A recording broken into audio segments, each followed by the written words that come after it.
that our secretary take a roll call. Sure. Okay, we'll start with our vice chairperson, Fagan. Here. Treasurer Smith. Here. Secretary Arger is present, and in alphabetical order, we'll go through commissioners. Vargas. Present. Bates. Here. Carr. Here. Howard. Present. Kepler. Here. Maddox. Here. Tana. Here. Ruth. Here. Neil. Here. And White. You were on. We are all present, 13. All present. Thank you. Thank you very much. Sorry, I don't have paper agendas this evening, but the agendas were sent out to everybody before the meeting. I did send out a second agenda. There was an additional presentation added. I sent that agenda out yesterday.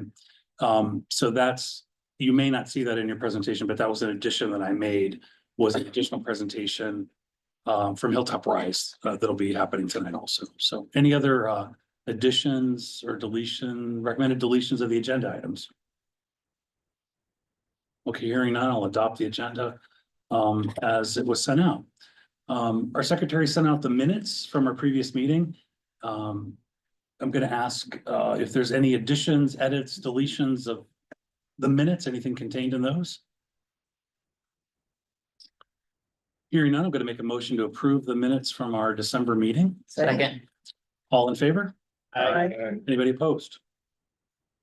Okay, moving on. The City of Columbus, we have a list of staff reports, and Sergeant Brophy is here representing the Division of Police tonight. Thank you for being here, sir. And First, aren't yeah, you are first. I? I think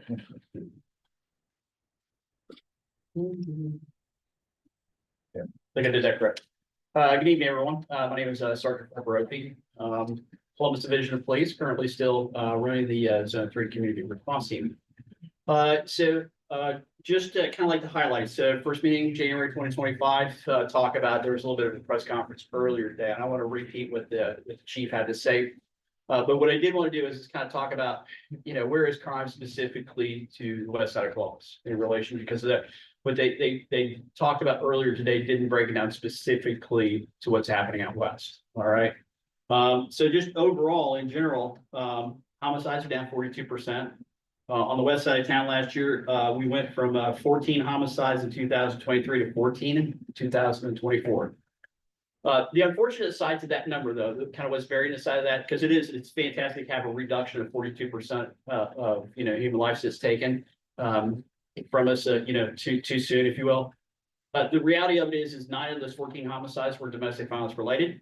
And that's kind of that's difficult because the thing is that's one of the most difficult things for us in law enforcement to really start to impact is reducing domestic violence related homicides. That are the indicators are out there, but domestic violence is one of those crimes that are tough to tackle. And with that being said, the Division of Police has partnered with a couple different organizations out there to do much larger outreach with their domestic violence victims. And the pilot project that is happening in the city of Columbus, where we have on-call social workers that are able to go out immediately at domestic violence scenes while officers are still there, while the events are still happening, to begin the intercessions, is only happening out here on the west side of town. And with that happening, that with this pilot project, the social workers actually responded to 232 on-scene responses last year of domestic violence incidences. This is one of the things that actually can go a long way in preventing, first off, the repeating domestic violence inside of households, but also, hopefully that's going to be something that we can use to reduce the fatalities that are occurring. It's good to hear that homicide numbers are down. Also, the west side of town did not have its first homicide until June of last year. We went 6 months clean slate, right? So whatever things are happening in the community that's bringing those numbers down is working. But at the same time, what we need to do is focus definitely harder on domestic violence. With that, and then the rest of the crimes are down too. Felonious assaults are down 34%. Discharging of firearms is down 44%. And just all firearms related offenses, so it's down 26%. So, general violent crime is down in our community out here. Property crimes are kind of hard to catch. a couple things that happens is, first off, is reporting. Reporting is sometimes sketchy when it comes to property crimes, especially like the theft from automobiles or, the smaller crimes. It's difficult to file those reports. I'll be the first one to admit that. So we, given it in general, though, I mean, property crimes are reported down. Thefts from automobiles has always been like theft of automobiles has been a big topic in the news past couple of years. Between some things manufacturers have done, and with some interventions, thefts of automobiles are down approximately 50% across the entire city. Those numbers are a little bit lower out here. We're in like the 45% range out on the west side of town. Not exactly why it's a little bit lower here than it is elsewhere, but there's that. So, that's it. We're working in that direction. So I think overall the numbers are good. It shows that, some of the interventions that are happening are paying dividends. Questions I've been asked recently or frequently over the past couple of years is how is staffing? Staffing, the overall division of police, yes, we would love to have more people. But one thing we will say is that when it comes to the patrol zone out on the west side of town, zone 3, it is the best staffed patrol zone in the city.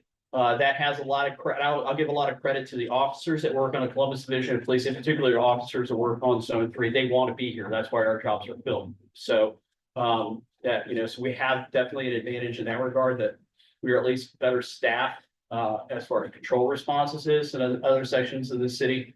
So that's definitely good. I think officers appreciate working in this community out here, and that's why I think people are out here working. All right, that's a testament to good relations between Division of Police and the community that's out there. So we look forward to, again, that collaboration and moving forward in 2025. So hopefully we'll continue this downward trend in all crimes coming down, so that our society and our communities are safe. So any questions from anybody in particular? Yes, sir. I have a question about the core working hours of social workers for that social work employment program you spoke of regarding domestic violence issues. What hours are they typically staffed so they can be dispatched? We're looking at like second and third shift hours, and the reason is because those are the peak hours. They did a really good study, make sure when are the peak hours, when are these things being reported. So they are working the days and the hours they're here on call. We've got an office for them at our academy, so they're out close. So when they do, officers do respond, they can get to them on the phone and they can get to those scenes relatively quickly. And again, like I said, that's staff based on, when we show that the most needs. Absolutely. Thank you. Absolutely. Yes. I don't know if you have these numbers, maybe our fire and EMT folks might, but do you know, for 2024, we've heard that overdose deaths have gone down across the state in recent years, over the past year or so. Do you have that information for the Hilltop specific? The overdose numbers is usually tracked by the Department of Health or by the coroner's office. Okay. Again, it's good to be back. Yeah. Good seeing everybody. Yeah. All right. Thank you very much for being here. Okay, up next from the city attorney's office, our zone attorney, Rob Dorsum, is here. Thank you all for having me tonight. I'm Rob Dorsum. I'm the property action team attorney for Zone 3 in Fulton City Attorney Zach Klein's office, for those who I have not met before. Zone 3 is going to be anything west of approximately Glenwood and Franklinton, and incidentally, anything in environmental court. I'm going to handle stuff that's west of the river. We're thinking about Franklinton, south of Roberts Road, there to the western and southern edges of the city. In terms of news for our area, I do say our area because I do live up the street here in Westgate. Recently, since our last meeting, we had a case involving the board up of an after hours club that had been operating for a few months at the Great Western Shopping Center. That lawsuit is about various code violations and zoning violations with Great Western. Property is to some degree in a general state of disrepair, but it's also, of course, about that after hours club. And we did reach an agreement here in the last couple of days to leave that storefront where the after hours clubs for Latino, that's what it advertised as, had been operating, and leave that boarded up for an indefinite period of time. until further order of the court, and there's specific plans for that storefront. That's, I think, what has happened since our last meeting in my world. That I'm happy to take any questions.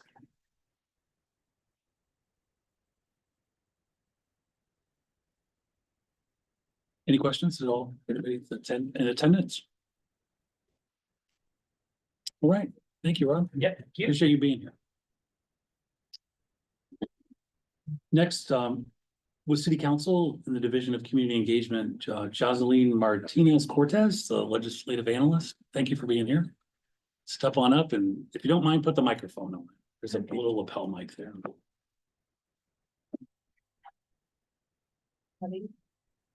I see we've upgraded. The little pack, does that work? Is it on? You just need to turn it on at the top. Y'all hear me? That's good. Okay, cool. Hello, everyone. Happiest of New Year's. Happy day after snow day. My name is Jocelyn. If we have not met yet, it is awesome to see new faces on our area commission. Not too much from me. We had a virtual council meeting yesterday. Shout out to our COVID days. And it went pretty smoothly. It was super short, nothing crazy to report. Not our district, but over in our neighbor's district, District 7. The council is still working on appointing someone to that district. I believe council president will likely chair the Housing, Homelessness and Building Committee while we wait for someone to fill now prosecutor favors position. Let's see, nothing necessarily to report for the Hilltop area for next council meeting, but the next council meeting we have is this upcoming Monday at 5 p.m. I did want to shout out that we will be releasing some information about our Black History Month community event here and probably this week or late next week. So if you're not following our social media, please be following. That information will come out with an RSVP link and all that fun stuff. And that event will take place next month. We have so many budget hearings still kind of rounding out.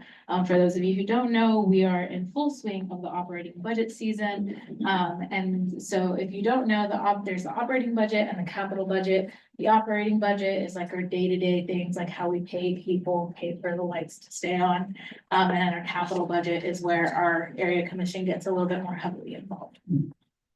But if you have any questions or comments that you would like to give based on the operating budget, those budget hearings are posted on our social media as well as our website, and they all have specific instructions about how you can provide feedback. Let's see.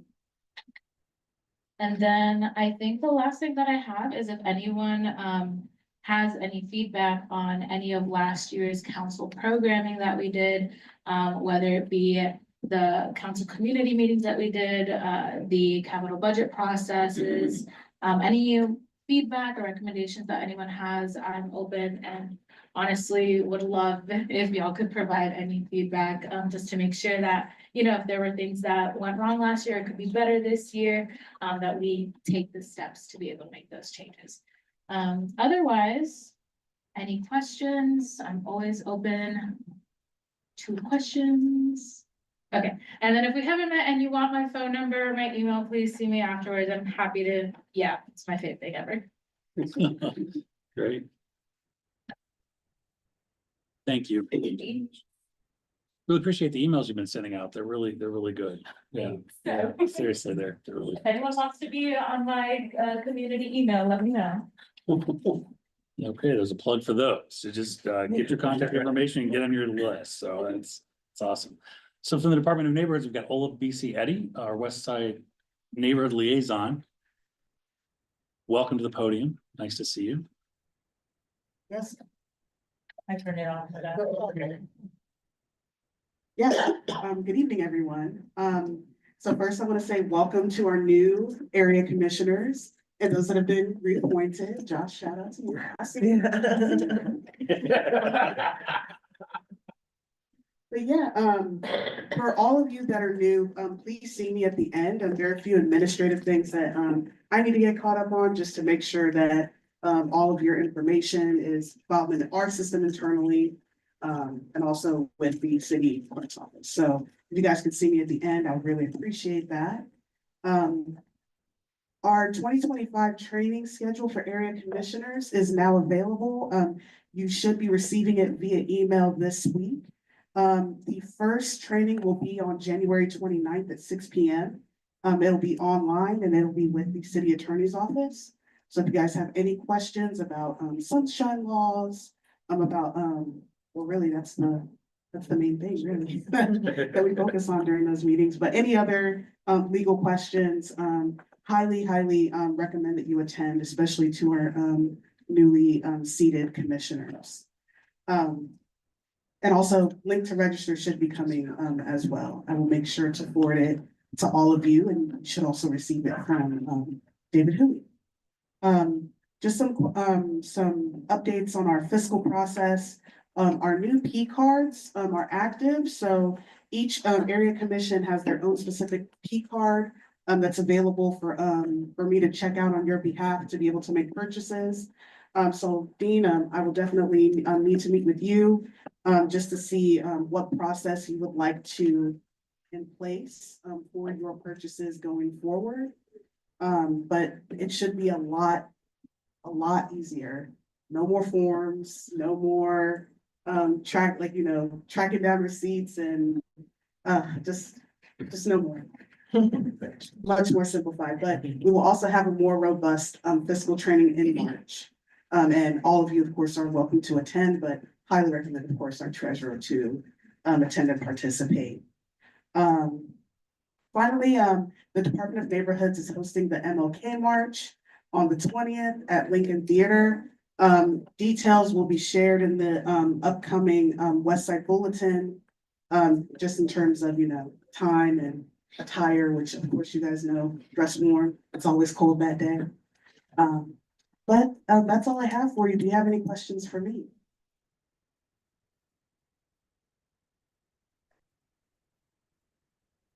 No? Okay, thank you so much. Thank you for your update.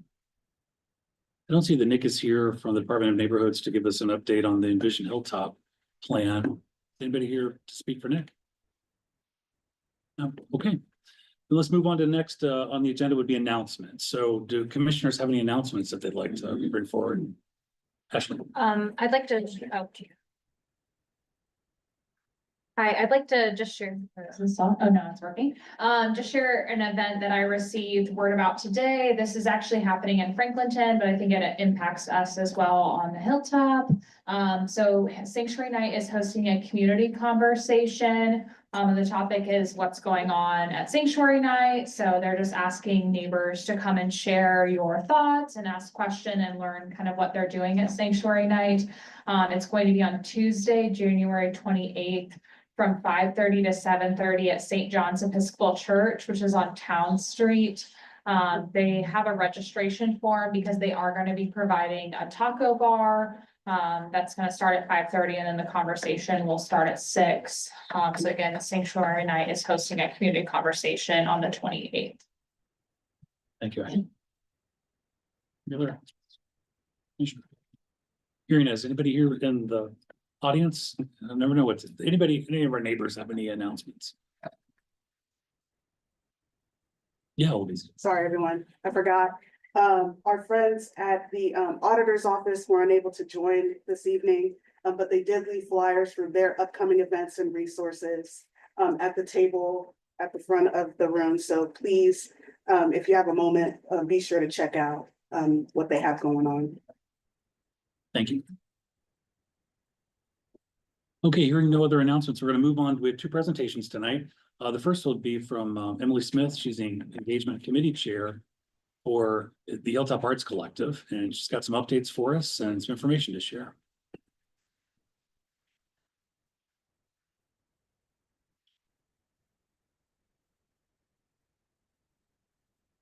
So you're all aware, I'm Emily, if we haven't met. Hi, hello. I'm on the board of the Hilltop Arts Collective, but Lexi is actually going to be doing our main presentation and we'll both be available for questions after. So this is Lexi Holiday. Yes, Chair of Public Art. She's also our Vice President. She's wonderful. Been up here once, twice, maybe I've cleared. On behalf of the Hilltop Arts Collective, we are thrilled to announce that the 2025 Summer Jam West Festival will take place on Saturday, July 19th, 2025. This landmark event will celebrate a decade of art, music, and community as it marks the 10th edition of the beloved festival. This year's theme is Evolutions, promises to honor the festival's rich history while embracing a transformative future. After long and careful consideration, our board has decided that this festival will also be our final Summer Jam West. It has been a remarkable and fulfilling labor of love for our board and members of the Hilltop Arts Collective. But feedback we have received has helped us recognize that year-round programming instead of a single one-day event would better serve our community. The transition will allow us to take pillars of our one-day festival and turn them into smaller events throughout the year that'll better serve the Hilltop as a whole. It has been a remarkable and we are not going away. We are focusing instead on how to provide more opportunities for those in the Hilltop to engage with arts and one another in a more community responsive way. Since its inception in 2014, Summer Jam West has been more than a festival. It has been a cornerstone of the Hilltop community, showcasing the power of art to bring people together. This year's event will be a celebratory send-off commemorating a decade of creativity and connection. Over the years, this organization has grown beyond the festival to become a driving force of art and community initiatives in the Hilltop. In 2022, it formally rebranded from Summer Jam West to the Hilltop Arts Collective to better reflect its expanded mission. We have done more things, including our large-scale artwork throughout the Hilltop, our multi-week art experience for high schoolers called Arts Way, our arts workshops and community education programs, and our collaborative events such as Springtime Jamboree, which have partnered with We Amplify Voices and Columbus or Music Columbus. We remain dedicated to our mission of empowering the community through art, culture, and connection. With that goal in mind, the final Summer Jam West Festival will be a vibrant celebration of everything the people in the Hilltop have achieved over the past decade. The event invites the entire community to come together one last time to honor Summer Jam West's legacy and look forward to the exciting future ahead. For anyone here or anyone listening at home, if you'd like to be involved with planning, please reach out via our social media accounts or at hilltoparts.org to connect. Is there any questions?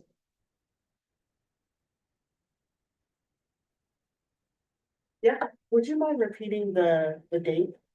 July 19th. Congratulations. This is an exciting new potential. Thank you. We feel the same way. It was a lot of conversations about how do we take this and just better connect and target the community. So, yeah. Thank you. Were there any driving factors on why you guys believe you can't do both? I know a lot of people love Summer Jam West, but I know also too better serving the community means this transition. So like, was there a discussion as to like why you could do both? There's a lot of factors that go into it. We have seen like a lot of organizations who are doing things like festivals. There is a lot of increased competition on the festival front. Last year during Summer Jam, we had our date on the calendar over a year in advance. It ended up being the exact same day as the book festival downtown. The book festival drew in 40,000 people. There was another festival in the Hilltop on the same day. So we've seen increase in other things going on during the summer, especially festivals. There's been a slight decrease in attendance, probably partially because there's a lot of other things to go do. I went on the Experience Columbus website, and last year there were over 300 festivals in Columbus. So that's part of it. Like you'll hear everywhere, there's increased expenses, everything's more expensive. Our organization is not huge, so doing this big of a festival is a lot on the people that we have. And we found that we were putting so much time and energy and resources into one 7-hour event for one day in Westgate Park, which it's wonderful. But if we took all of that time, energy, resources, planning, and we put it into other things, we can do it multiple places to spread our impact out around the neighborhood. We can reach different audiences. We can just offer different things. So there's that's a couple of the reasons, but yeah. We just feel like in this iteration of the Hilltop Arts Collective, because that's the thing, this is this iteration of the Hilltop Arts Collective. We didn't even start with that name. So this organization is gonna change and evolve because it already has. But our current board doesn't see it as a viable venture for us right now. That's not to say in the future that, another iteration of this organization might do a different festival. It won't be Summer Jam. That's not to say that won't happen. But right now, we are more passionate too about workshops and our public art projects that are amazing, that are getting close to coming to fruition finally. Coming together. And that's the other thing about it is our current board is just, we're finding more passionate about these other things. And really, if you don't have a passion for what you're doing, especially when it's a volunteer role, it's not gonna get done. So we want to put forth the best things that we can. We just feel like Summer Jam right now is not our area of focus. So, sorry, that might have been more than you. No, that's We're going perfect. for. I appreciate it. After this year's festival, how quickly would you then be able to provide programming throughout the year? We already provide programming throughout the year. We have done workshops and we're continuing to do one. In fact, we have an embroidery workshop happening in February. That's almost sold out now. I believe. It is sold out now. Oh, so it is, yeah. Yeah. Might still sneak in anyway. But one of the big discussions with this transition is recognizing the pillars that were truly special to us. And like, just off the list, it is the children's programming, it is the music, and it is the vendors. We're very excited to take those things, which we're still very passionate about, and transition them into smaller events that'll be more executionable. That wouldn't take, because we have to start planning for the festival a month or two after we finish the first one. And it just takes a level of bandwidth that limits us doing the larger capacity things we really want to do. And like one of the things we did recognize is while we do love doing it in Westgate, we kind of want to give some more love to other parts of the Hilltop. We really do want to recognize that the Hilltop is carrying water. And so this gives us more flexibility to do that and explore that kind of opportunity. So, Yeah, the current plan would really be for this year, do a lot of what we've already been doing. Obviously, we're doing the festival one more time. So that's our focus right now, is making sure that can be the best that it can be. And then really after the festival, ramp up into 2026 to see how we take those pillars of the festival and what we turn those into.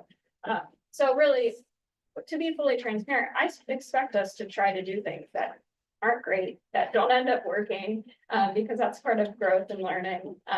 But we're gonna do our best to do that in 2026 and experiment and figure out how we preserve the spirit of the festival and the best things about it, but just in a different way.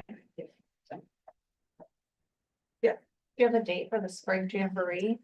the Spring Jamboree, we're not sure, because we partnered with Music Columbus and they were kind of less interested. So we'll see if something like that happens this year, but like that is definitely where kind of that stuff will evolve, especially. So we'll be able to have time more to dedicate to. Yeah, the Spring Jamboree is a great example of like a version of a smaller version of like a lot of what happened at the Summer Jam. And when you look at the Spring Jamboree and the time and admin that it takes to put that together compared to the festival, like it's kind of insane how different they are. Well, it also happens collaboratively, Yes. which might be the part of the evolution of this, is us collaborating with other nonprofits that align with those three pillars that I'm talking about to make it, delegate the work out, to make it more executable. Because every nonprofit having the same struggles right now, so collaborate efforts. It's just Yeah, as an all volunteer board, definitely say, we dedicate a lot of our love and time to make sure this stays sustainable. That is our biggest conversation is right now, is how do we build an infrastructure that keeps us going? Because we want to stay there. really quickly. I'm hoping we can take this moment because you are sitting in front of a lot of community leaders here. From your perspective, where do you believe that the greatest opportunities for growth might be for Hilltop Arts Collective in terms of, for example, do you want people in one committee? Do you want to have a lot of people just helping pitch ideas in terms of special events, or where do you think the greatest opportunity might be, since you're talking to the community at large now? I mean, the thing we're focused on right now really is the infrastructure and administrative elements. Okay. That will create an ability to execute and delegate to people who want to volunteer at a more surface level. Because the hardest thing as a chair of one committee and the vice chair, I will say, is people who want to actively volunteer throughout the year, properly communicating actionable steps that they can do when it's really, you have to be deeply involved to understand what needs to get done to get things done. So like, that's a lot of our time. We do monthly working sessions right now where we're just kind of building that up. So if anybody has skill sets in like internal infrastructure of corporate space, super fun, but that's kind of where our biggest discussion is right now, because then it builds a scope. Like, that's where my mind's at, is like, I need to build a scope. So when somebody gets really excited, I have things that they can get on the boots, actionably do, and I can delegate to, so they want to get involved and they get to know us. And then they can be more involved if they want to, but they can also just be partners in participating. Like, that's the kind of stuff we're looking for as a growth of a nonprofit. Absolutely. And you're a 501c3. Yes. We are. So we'll talk about this offline, but TechSoup is a great opportunity for nonprofits. Yeah, where, we utilize. okay, so you can, if you have 10 or less personnel, you can get a Salesforce account for free. So if you need a CRM, that would help in the back end. We'll talk offline, but I appreciate your candor. Thank you. Yep. One other thing that I wanted to mention to you on your question. We just want people to like participate and enjoy stuff too. We love volunteers, don't get me wrong, and we want volunteers, especially for the festival. That's a big hang up every year. It's getting enough volunteers for the festival. It used to be that a free t-shirt would motivate someone to come volunteer. It doesn't really happen anymore. No. So if you're free on July 19th, we would love to take your help. That way we can make this the best festival ever. But please like participate in workshops, follow us on social media. I post all of our workshops there. Come to Creative Connections, like come to mural dedications. Like we do this because we love our community and we love creating art and artistic opportunities in the community, and we really want people to just enjoy too. So like volunteer, come enjoy our stuff, chat with us if you want to. We're pretty fun. We're tolerable. Yeah. Yeah, to reiterate that, it's like, yeah, my goal is to bring joy to Hilltop through arts and the workshops I love because it is a bit more of an intimate connection. Like, we have some of that through the festival, but I think this realigning, that I think that's part of it for me, because I just think it'll create a space that I want to, not just for me, but for the other people showing up, that they have that incentivized to connect to their neighbors. So. Yes, Mr. Smith. Oh, yeah, so, yeah, no, you said your name's Emily, right? Okay. So, when, I was just gonna ask when your next, you're gonna kill me for forgetting the name of this, but your quarterly, engagement. Creative Connections. Creative Connections. Yeah, so a biannual Creative Connections event.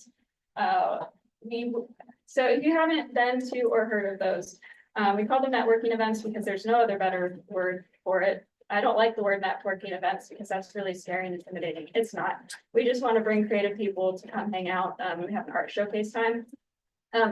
Those happen biannually. There's one in the spring and then one in the fall. This past year, we also did what we called a Creatives Happy Hour in the summer to kind of bridge the gap between those two things.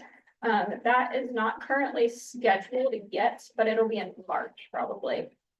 So watch our socials for that. It's a really good time.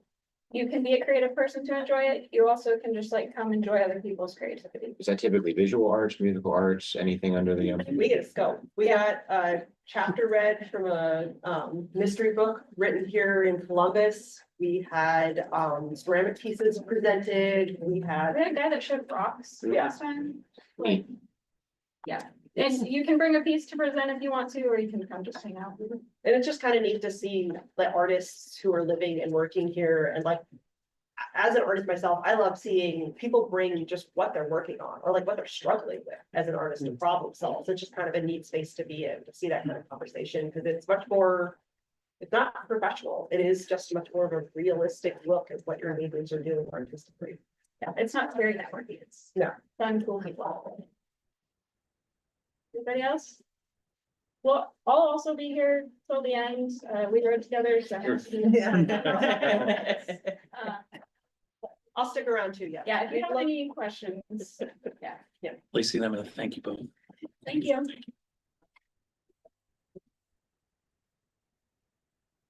Next presentation, Hilltop Rise, Danny Peterson's here to officially be introduced as the, well, I don't take their, What? take it away, sir. But, and also give us some updates. My work here's done. Thanks, Dan. Yeah. Yeah, so most of you I know, but if we haven't met, my name is Danny Peterson. I'm the new executive director of Hilltop Rise. I know most of you because I was previously involved with Hilltop Arts Collective for many years as a volunteer and board member. And it was doing that work that really showed me how much I value doing community work more than my corporate job. So I was already going to roll off board of the Arts Collective at the end of 2024. And so this opportunity came about and it just made sense. And so very grateful for the opportunity and I'm excited. This is day 4 officially. Although I have been attending meetings starting in late November. You can go to the next slide. I'll come back to this at the end, but that is my contact info. Don't have business cards yet, but commissioners or anyone in the public, if you ever want to get together and talk, meet for coffee or invite me to a meeting, I'm happy to come. I do plan on attending this month's GHAC planning and economic development meeting. But again, I know most of you, but I do look forward to meeting the new commissioners.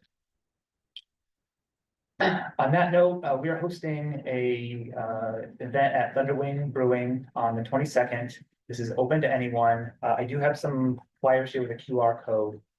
This will be an opportunity to talk to me, but also Morgan DeVoe will be there, our inaugural executive director. So it's also a celebration of her and her work.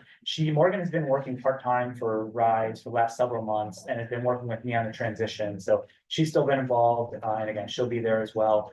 One thing to call out is we'll have complimentary food and drink. However, you do have to RSVP by January 20th to get tickets for that, just because Thunderwing will be open to the public, so we have to kind of limit that through tickets. So again, these QR codes are the link to sign up. So I have some of these if you'd like some. We'll also, this will be on the socials and our website soon too. Okay. And now I'm going to try to go quickly because I only have 10 minutes. Want to give some bank block updates. Betty James, our board chair, presented to this commission in October to give just kind of overall scope. Throughout September and October, Betty met with a number of civic and community groups around the Hilltop to talk about what potential redevelopment might look like for this block. And so just to level set for any new commissioners, we're talking, this is the north side of Broad between Wayne and Oakley. This entire block plus a couple parcels immediately behind this, north of Broad, were for sale from the previous owners. Hilltop Rise recognized that was a huge risk with traditional out-of-state developer. Any number of things could have happened. So Morgan, who I mentioned, had built relationships with a number of key players over time, and Hilltop Rise, upon learning about when the buildings were for sale, were able to negotiate a deal where we, as an organization, would maintain community control and input of what this project would become, which is unique and also really cool. So I think, as most of you know, Columbus Next Gen ended up buying the properties. So they're holding them for now. All the tenants have been notified that the properties have been purchased. No immediate plans to do anything. What Betty was doing in September and October was really just going around and trying to understand what do community groups and residents want. Josh, you can go to the next slide. Yeah, you could that's not just, so the three biggest pieces of consistent feedback that came out of those sessions were to preserve and rehab the former bank building, which is the site of Roosevelt Coffee Roasters. That pretty consistently was felt to be that the most historical significance. Demolition of the rest of the block, and then replace what had been demolished with mixed-use development. Now, I just want to be very, very clear. Nothing, no decisions have been made. This was all just like the opening of a conversation. We have not, there's no developers been selected or anything like that. So this is very, very early on in the process. And we're committed to coming back in front of this commission, as well as continue having conversations with any groups who want to talk. We just want to give an update on kind of where we're at now, but these are the biggest findings, and it makes sense. So now, with the information that we gleaned from those community meetings, we can now start talking to developers. We don't really have set ones we're going to work with, but that's where we're at now. And so this, a few slides ago, there was a whole graphic of all the buildings. You can see that the bank building is kind of on the lower left, that is not included. So the bank, the intention is that the bank building will be left as is, rehabbed a little bit. Roosevelt Coffee Roasters is in that building currently. They want to be here. They were priced out of Franklinton, and so they want to be in the Hilltop. They have a lease through 2026. So from the community feedback, we intend to keep the bank block, the bank building as it is, and then again, the intention is to redevelop the rest. Not going to get into this. This is just the MOU language that we had with the next gen. That basically this is a binding contract as far as like retaining community input and control. Let me go ahead, Josh. Sorry, real quick. We don't have a lot of time because I'm trying to get through this quickly. But before we move on to the next thing, any questions in the bank block? I know there's a lot to it too, so I'll be coming back. So even if you don't have questions now, you can reach out afterward, or we'll have opportunities to talk about this more in depth once we know a little more. Okay, and then watershed building is just southwest of the bank block. So you can see in that top left graphic, you can see the historic Hilltop Bank block, not real clear to see. A little bit southwest of that is the watershed building, which unfortunately caught fire in April. Unfortunately, the property owners did not have insurance at the time. The only bit of good news so far is that you can see the preliminary engineer's report. The building can be saved if the property owners wish to. Right now, the ball's kind of in their court. We've been working closely with Columbus Landmarks Foundation and also the city. Everyone wants to see this building get saved. But again, it's a private property. We have no control over what the property owner is going to do. We've met with the property owner and tried to like walk them through some other options, as is Columbus Landmarks Foundation, but kind of waiting on them to decide. But everyone, like I said, is very keen on making sure that these buildings get saved, because we all know we don't build buildings like we used to, and so maintaining this building will be really important. Yes. And for context, the watershed building was the site of Hilltop Recreation, which was a bowling alley that was originally owned by, oh, I forget, his name always escapes me, but by the first major league ball player from Columbus to play in the World Series. We have the ads from the old Hilltop Record newspaper, and Hilltop Recreation was a big deal back in the day. So that's historically, that's one of the reasons why you want to preserve that block. Sorry. No, that's good. It's helpful. And I should call out, like, one of the things that scares me, and I think all of us, is right now, because of the fire, the roof is in pretty bad shape. So unfortunately, the property owners don't have a ton of time to make a decision, but we can't force anything. So we're just going to hope that that they also want to save the building, and we'll work with partners like us. I think that was it, but Josh, you can next slide. Okay, yeah, just again, my contact information. Again, I welcome meetings or coffee, whatever. And we'll be back in the next couple months as we know a little more. But as far as the bank block, this is going to be, I just want to warn everybody, this is going to be a long-term project. So we're talking many, many years. So not only is it going to take a while to kind of work with developers and kind of put together a plan, But then even once that's happened, we're looking at 3 to 5 years kind of minimum. So this is kind of a long-term project we're looking at. Any other questions?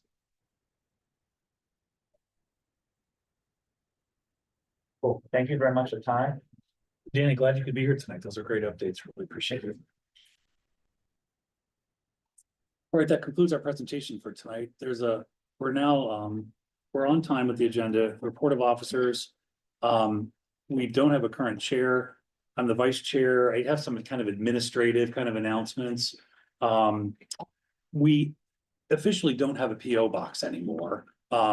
So we've changed our address to the Department of Neighborhood's office. I put that on the top of the agenda.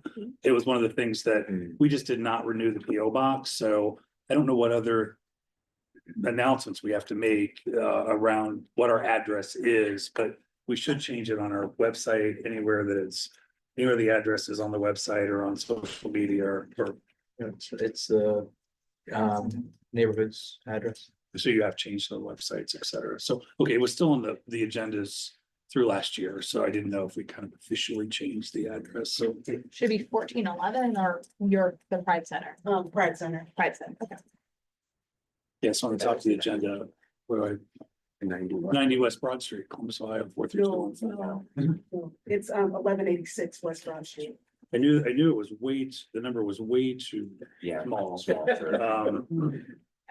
Yeah, it was late when I put this together. So in future agendas, I'll make sure that it's the 1186 West Broad Street address is there. So yeah, I needed to bring this up. I did, if you haven't seen in your email, I did pass around the commissioner contact list with email addresses, telephone numbers, if you'd like to share those with each other. There have been an update or two, so I'll just take responsibility to update that one more time and get that out to everybody. And that's just a list so that we can share that with each other as commissioners.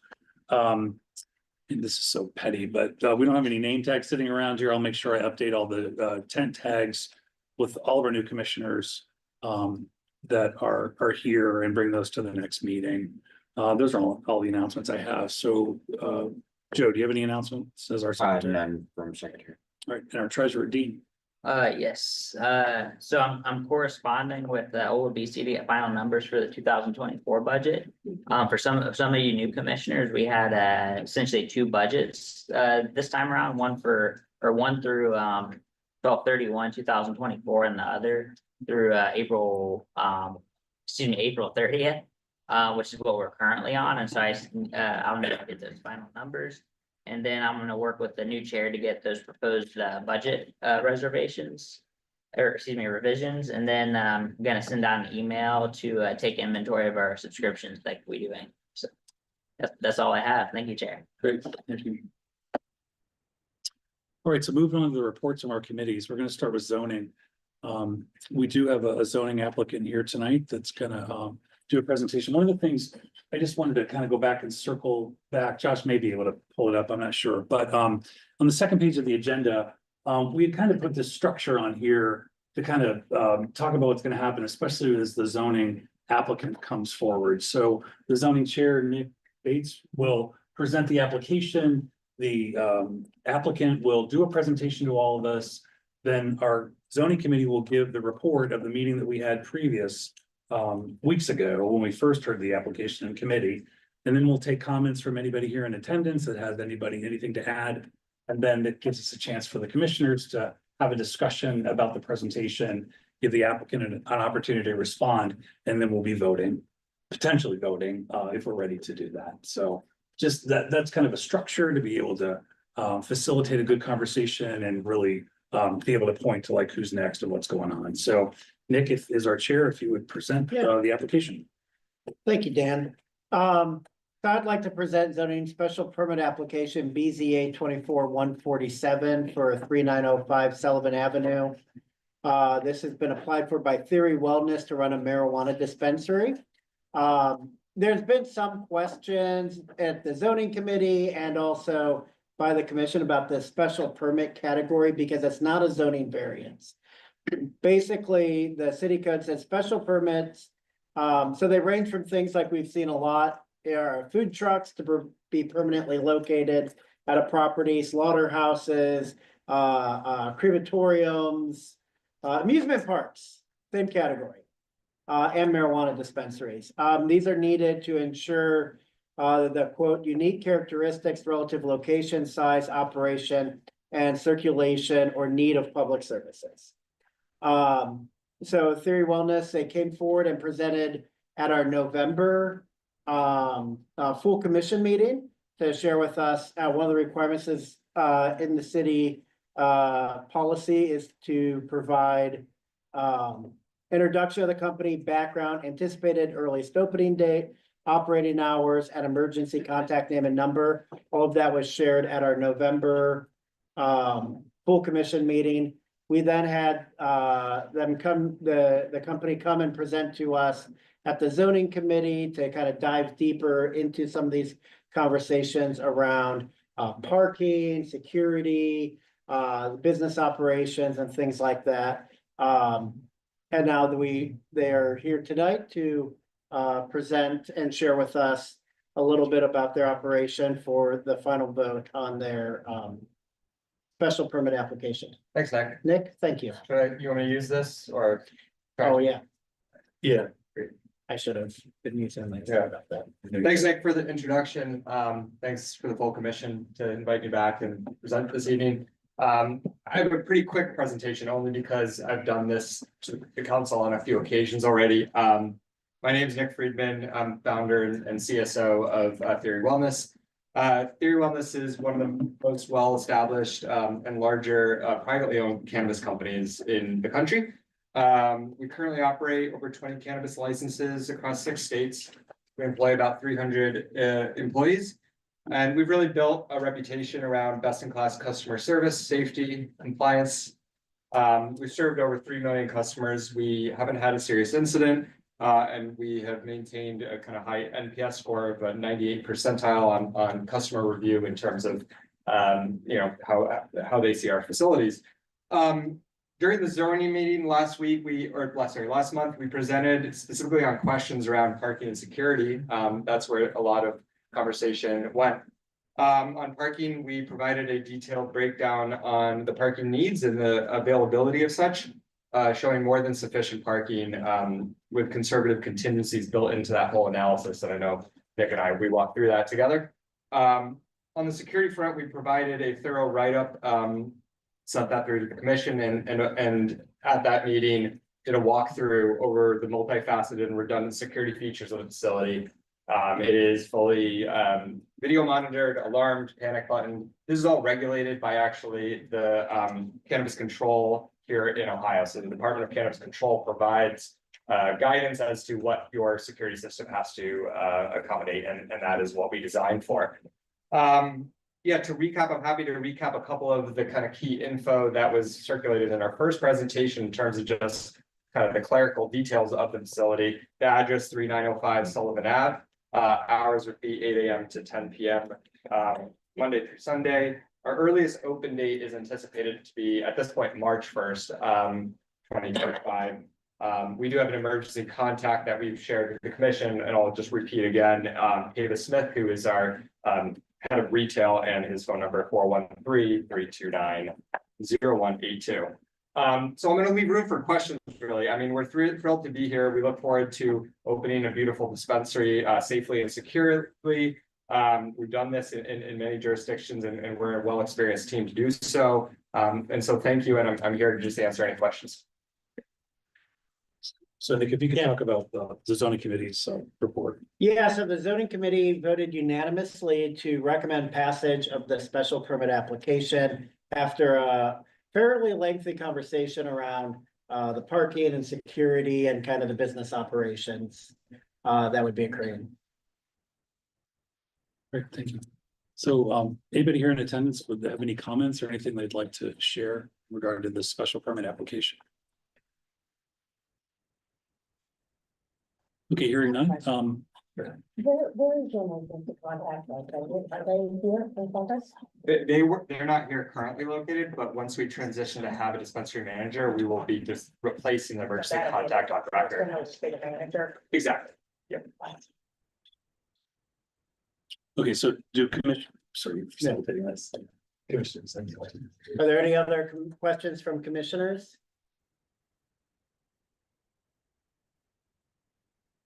Do we have any questions or comments from the community?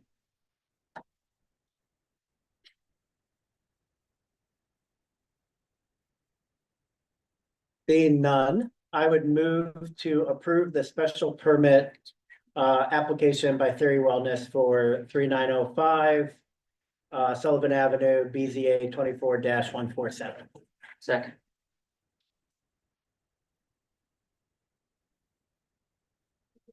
So, Okay, we'll go around the table and we'll start on, actually with the chair, how do you vote? Yes. And then we'll start on my left with Carla. No. Okay, Montana. yes. Yeah, you're right, I didn't have one.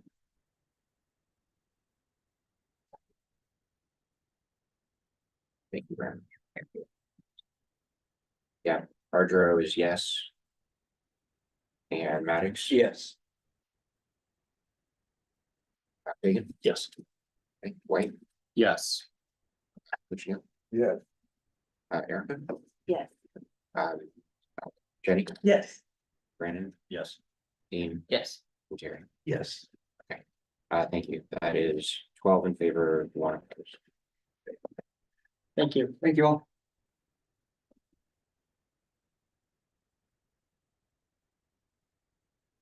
So in terms of next steps, you're gonna provide something that we typically would back to Department of Zoning. Yeah, so the next steps are I will fill out the form that they send out with our signature, and I will get that emailed in this evening. And you'll be on that email. Thank you all. Thanks so much, Nick. Yeah. Thanks. Okay, on to the report of our Community Relations Committee. Chairperson Josh Maddox. Is the next zoning committee gonna be on the 21st, 6 p.m.? Possibly, I might be changing it. Can I just notify people? I will on the say commission? that it needs to be, this is one of the ones that's Okay. more important, so this one needs to be out a week prior to the meeting, it has to Okay. be in the bulletin. So that's all I'll say on that. Okay. Because I know we sometimes cancel meetings day of kind of deal. Yep. We're not supposed to do that, we're supposed to make sure it's in the bulletin. Yep. Kind of deal, so when it comes to zoning, usually there's more attorneys Legal. involved, Yeah. so yeah, that's all. I will confirm this evening, hopefully, and be able to let you know. Easy enough, that's, just wanna make sure. And then we did not meet in December. We are set to meet on the 28th at 7 p.m. for community relations, and we may decide to change that date moving forward, or however that lands, but that's how it's set currently. Thank you. Government and Legislation Committee, or Chairperson James White. Sorry. We will be meeting in January. Sorry, I don't have the dates in front of me. We will. No. We will be meeting this month, January.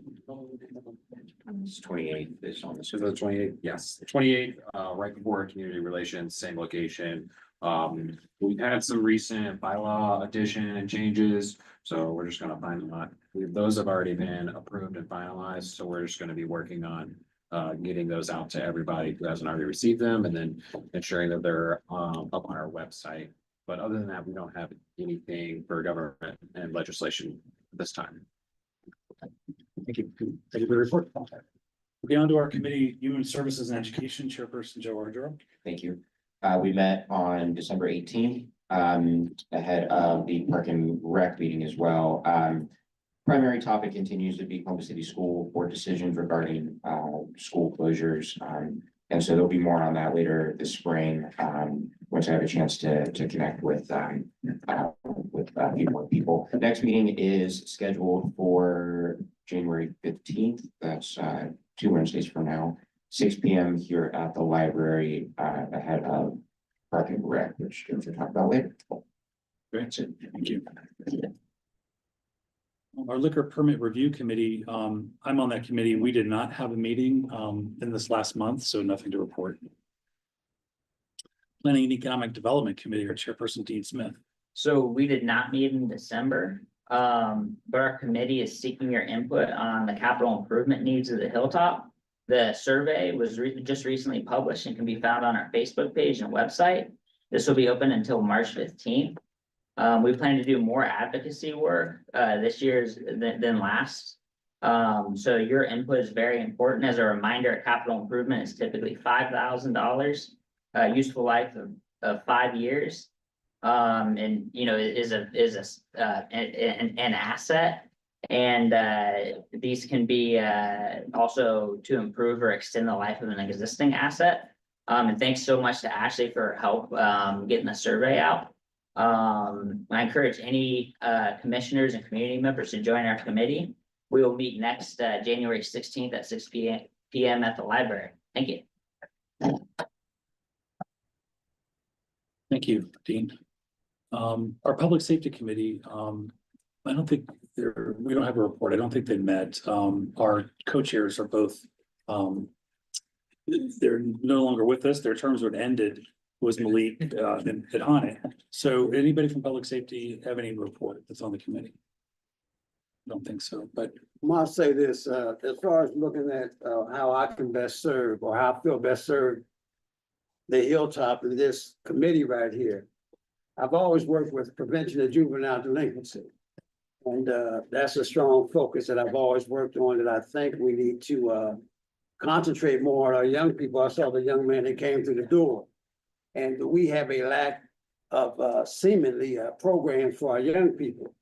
So therefore, what we need, I think, to do more work on, as far as I'm concerned, is how I can fit helping coach continually at West High School with the young people. That's how we can serve young people and get them more involved. That's how I see I can serve this committee the best way that I can possibly can. Thank you. So yes. Thank you for that. But all right, just as a kind of a reminder about what these committees are and what they're meant to do. You know, these are all been established in our bylaws, formal committees.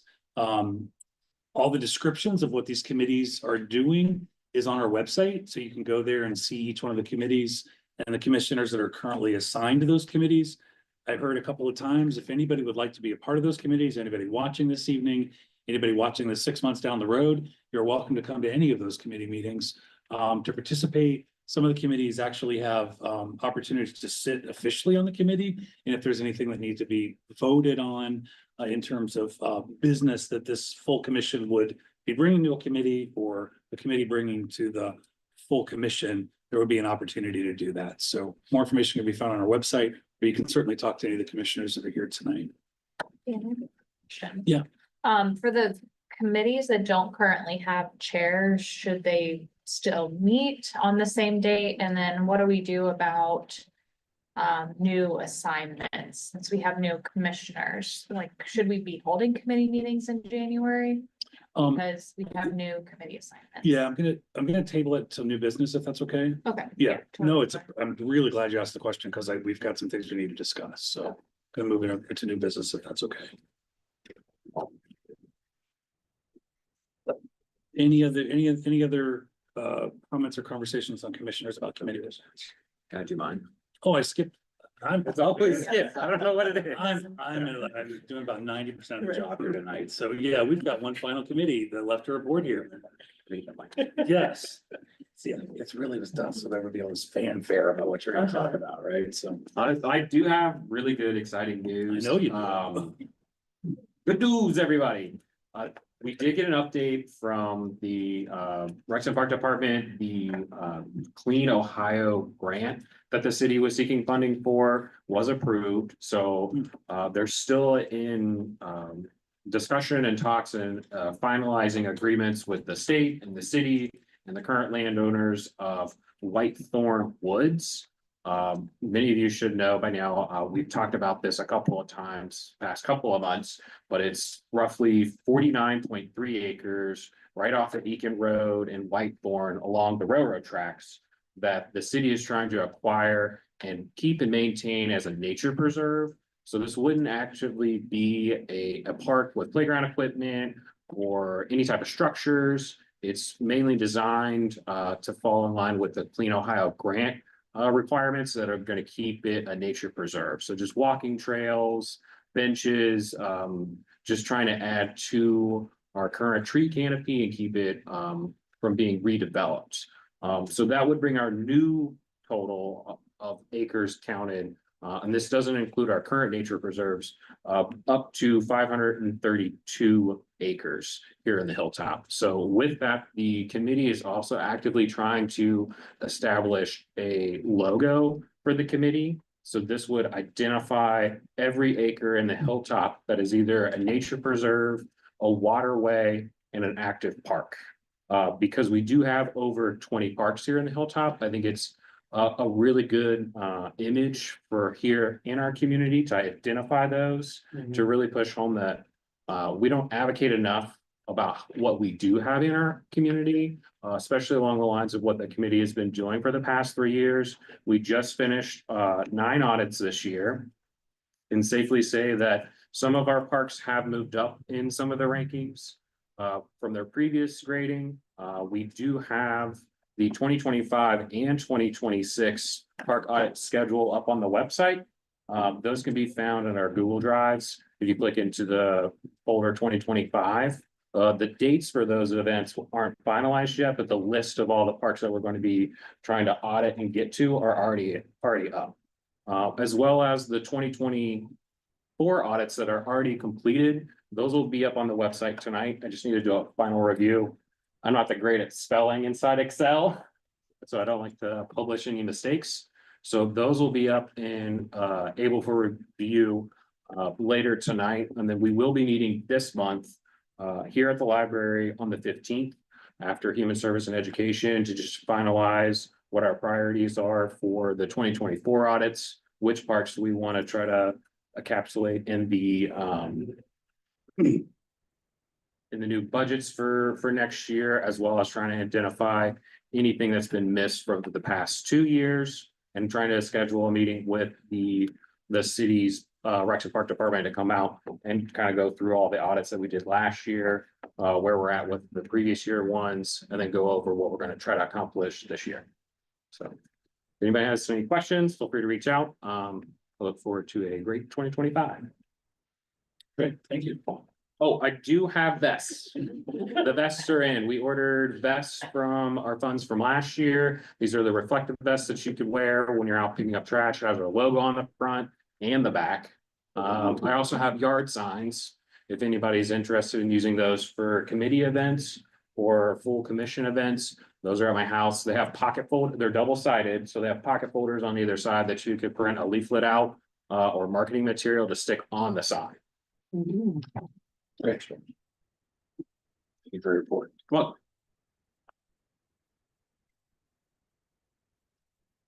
okay, so moving on to unfinished business. We're formally going to announce that there's an open seat on the commission. This is Rachel's. Yes. Rachel Winning, resigned from the commission. So her seat and her term was going to expire December of 2025. So with her resignation, that seat is open. So at the next meeting, we will be taking nominations from commissioners and we will be voting on that elected seat for the replacement of Rachel. The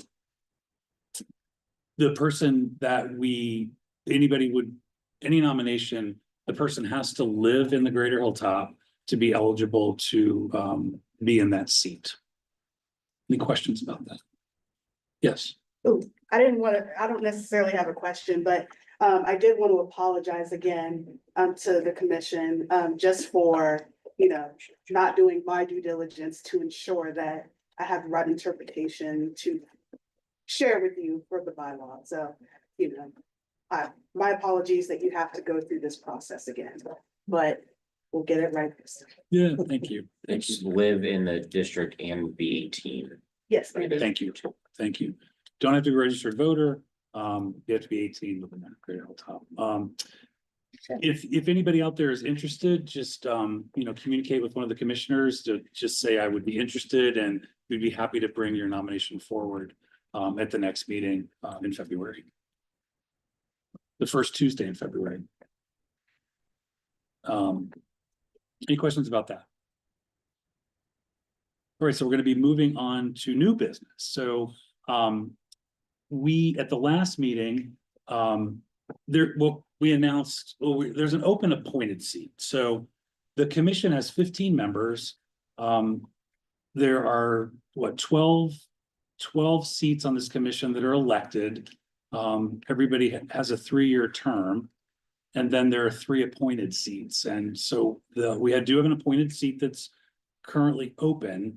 And we announced this, we're going to take nominations this evening for any candidates that were interested. So I'm going to be nominating Sarah Amin for the appointed seat this evening.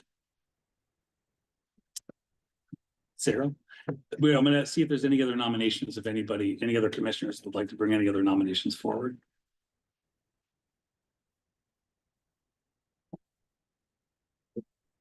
Okay, so hearing none, Sarah, thank you for being here tonight. Is there anything you'd like to share with the commission or anybody here in attendance this evening?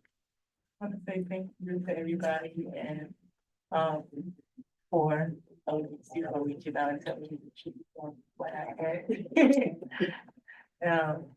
Thank you all, and you want me to just repeat myself? So you're still interested in the position? I am interested in the position. Awesome.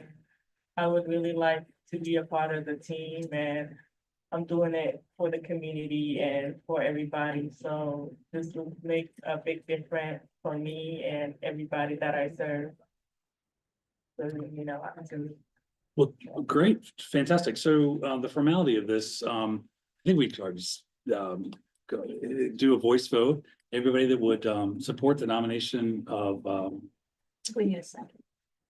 yeah, it needs a second. Motion. It is good.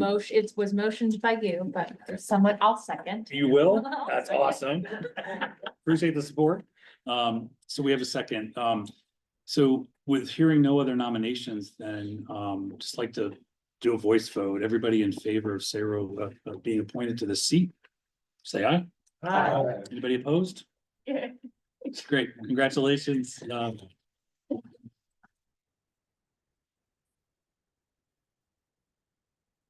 Goal of BC, you connect with her after the meeting about all the administrative kind of things you need to work on and things like that. So it's going to be a pleasure to work with you. Thank you so much.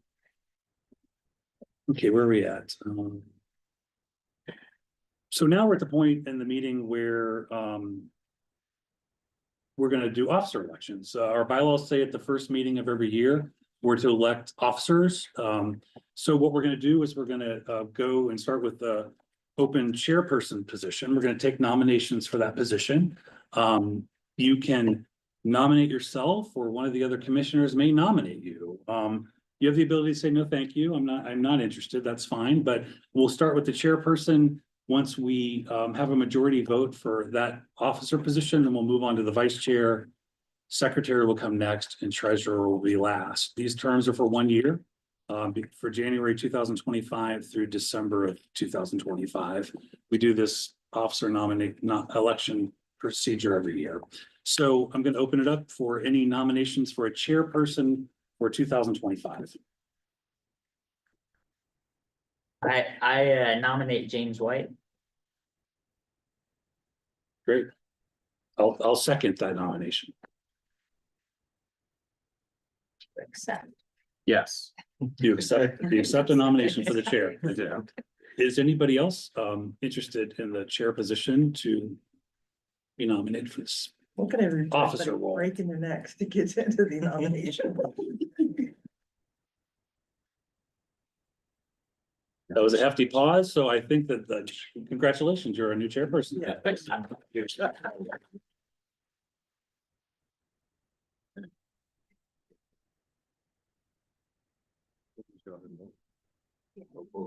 think we can just go ahead. If we don't need to. No, I mean, this formality is important, so.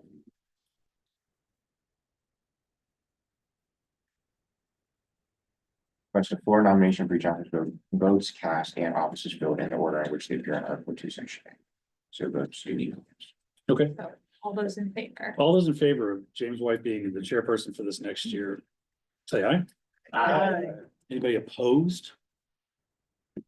One opposition, okay. So 12-1, in favor of James being our chair. Okay. No abstentions. Anything? Anybody abstaining from the vote? I'll get this right by the time we get to treasurer. All right, so for purposes of the minutes and procedurally, James received 12 votes, Yeah. 1 no vote and no abstentions.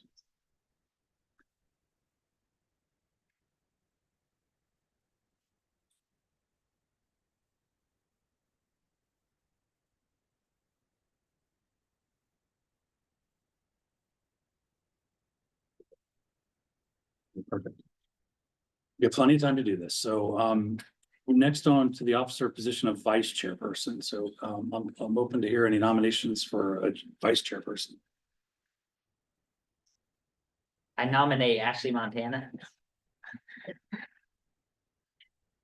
I nominate Dean Smith. Second. Second on him? Okay, hold on. Since we're gonna do this procedurally correct. So somebody's nominated Ashley. I'd like to second that nomination. So we have that formally as a nomination is that Ashley be our vice chair. And then Jenny has nominated Dean Smith to be a vice chair. Wait, do I have to answer that, Chair? Is somebody gonna second this nomination? seconded. Okay, so Seconded. you got it. Okay, I missed it. For Montana or for Smith. For Smith. Robert would be really proud. So everybody's been seconded. So Ashley, any other nominations? And then we'll go through and say, are you interested in this position? Right? Because you'd have the opportunity to say, no, I'm not interested. So. Hearing any other nominations for vice chair? But Ashley, would you be interested in position? Sure. Okay. So Dean is. Dean, are you interested? As much as I like to spice things up, I respectfully decline. but- Oh, Interesting. No, I appreciate it. Thank you so much. So knowing the Dean's decline, would like to put for a vote that Ashley be our vice chairperson for this next year. All in favor of her being the vice chair, say aye. Aye. Is anybody opposed? Terry is opposed. And is anybody abstaining? All right, so by a vote of 12 yeses and 1 no, no abstentions, Ashley's our vice chairperson for this next year. Congratulations.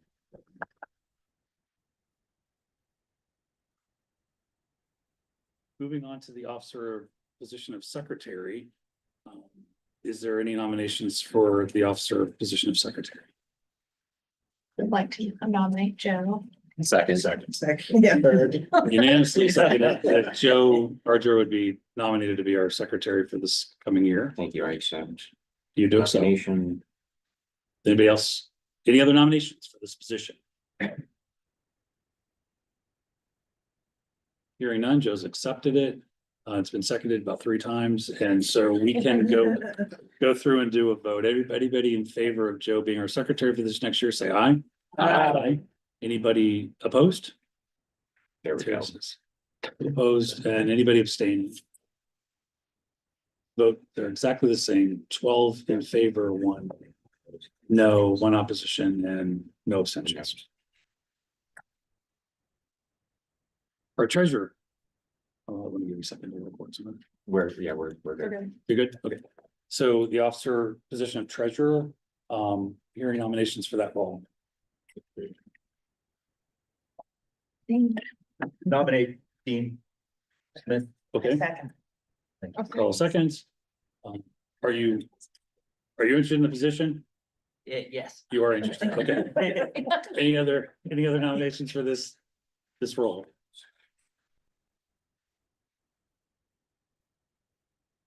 We have no opposition for this, so I'm gonna put it to a vote to the commission. Everybody in favor of Dean being our treasurer for this year, say aye. Aye. Anybody opposed? Anybody abstaining? We have a new slate of officers for this year. Congratulations.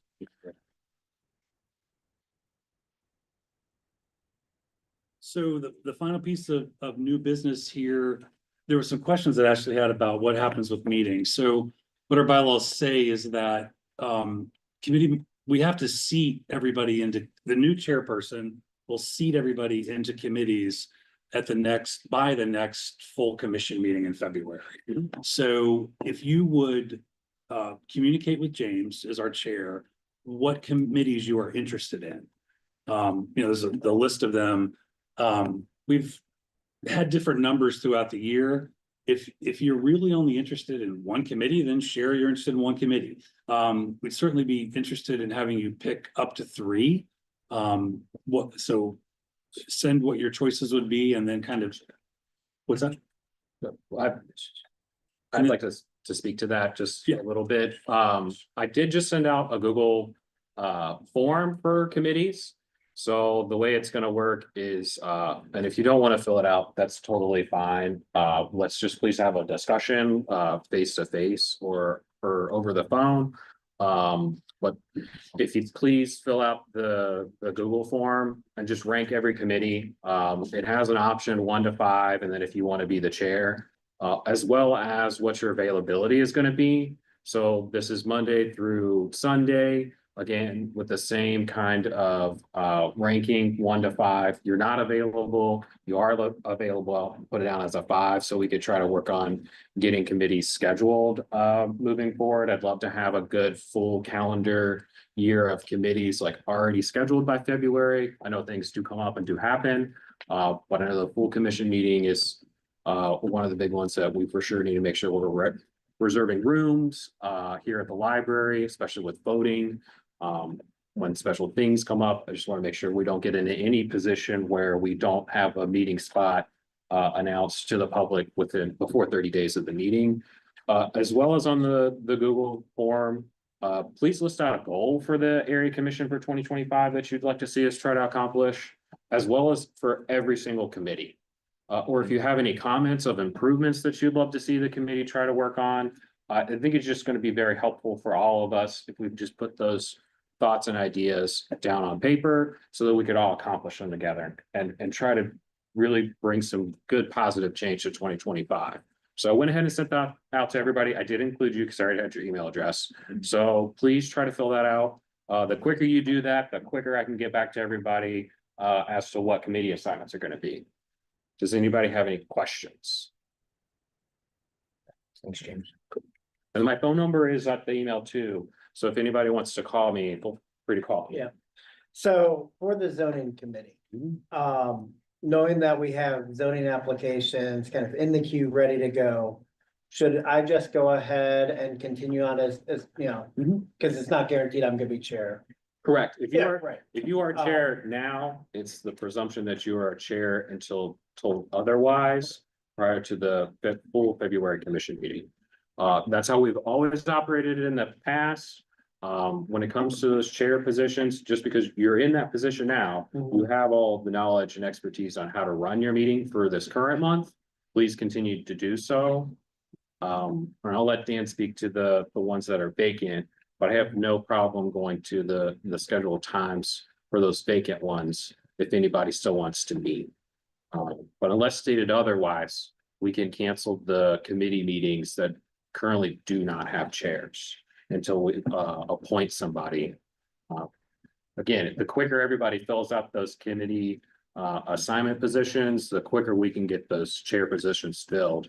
And hopefully, if not meet this month, we'll be rocking and rolling come February. But no, that helps a lot. I appreciate that. Ashley, does that answer your question? Yes. That you had? Okay. Yes. no public safety, no liquor permit then. Those are not scheduled for the month of January. Yeah. without making this complicated, if anybody that's currently on the Public Safety Committee wants to have the regularly scheduled meetings so that you could just welcome new commissioners that may want to come and say, what have you worked on? What have you, let's have a discussion just about what this is. You're welcome to do that, but I would just, I don't know who's left on the Public Safety Committee. You are. Keith. It's a January meeting option. Yeah.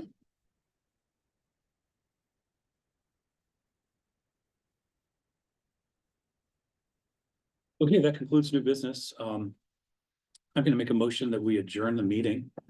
Second, all in favor of shutting down the meeting, we're over, say aye. Aye. Anybody opposed? Anybody abstaining? All right, thank you for being here.